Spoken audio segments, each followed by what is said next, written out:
Бүгін мен үшін ерекше күн. Бүгін мен оқу орнымды тәмамдағаннан кейін алғаш рет жұмыс жасағалы тұрмын. Енді мен ресми түрде тәрбиеші атандым. Мен Жұлдыз балабақшасының мектеп алды даярлық тобының тәрбиешісімін. Әрине, менде аздап қобалжу бар.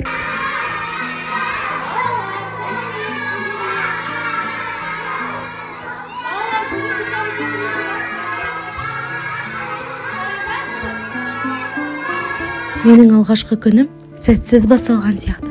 Балалар мені тыңдамай жатқандай көрінеді. Өзімді тәрбиеші ретінде дұрыс алып шыға алмай жатқандай сезінемін. Енді мен не істесем болады? Балалармен іс-әрекетті қалай өткіземін? Сәлеметсіздер ме балалар? Қалдарың қалай? Жақсы. Өте керемет. Альбина Болатқызы, қалыңыз қалай? Сәлемет сізге. Көңіл-күйіңіз неге жоқ сіздің? Бүгінгі іс-әрекетімді қалай бастарымды білмей жатырмын. Қайнеки балалар, орнымыздан тұрайық. Апайымыздың көңілін көтерейік. Олай болса барлығымыз бірге кәне шаттық шеңберін орындаймыз ба? Иә. Олай болса кәне домаланып тұрайық. Домаланып тұрайық. Керегені құрайық. Керегені құрайық. Уық болып еліп. Уық болып еліп. Күйгіз үйде болайық. Күйгіз үйде болайық. Міне жарайсыңдар балалар. Енді балалар, бүгінгі ұйымдастырылған іс-әрекетімізді бастаймыз, я? Альбина Болатқызымен бірге жұмыс жасаймыз. Қызықты тапсырмалар орындағыларың келеді ме? Иә. Олай болса, кәне іс-әрекетімізді бастайық.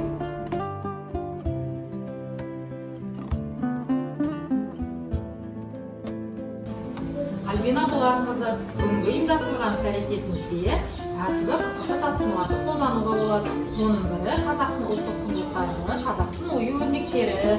Ою-өрнектердің түсіне сәйкес орналастыруға болады.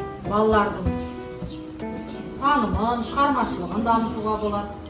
Кәнеки балалар, олай болса тапсырма орындайық. Кәне Альбина Болатқызымен бірге жұмыс жасайық. Кәнеки.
Алғашында мен қатты қорықтым.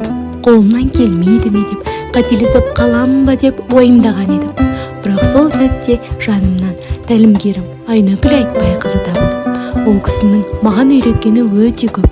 Балалармен жылы қарым-қатынас орнату, ұйымдастырылған іс-әрекеттерді қызықты етіп өткізуде және құжаттарды толтыруда өз бағыт-бағдарын берді. Оның тәжірибесі мен қолдауы маған үлкен сенім берді.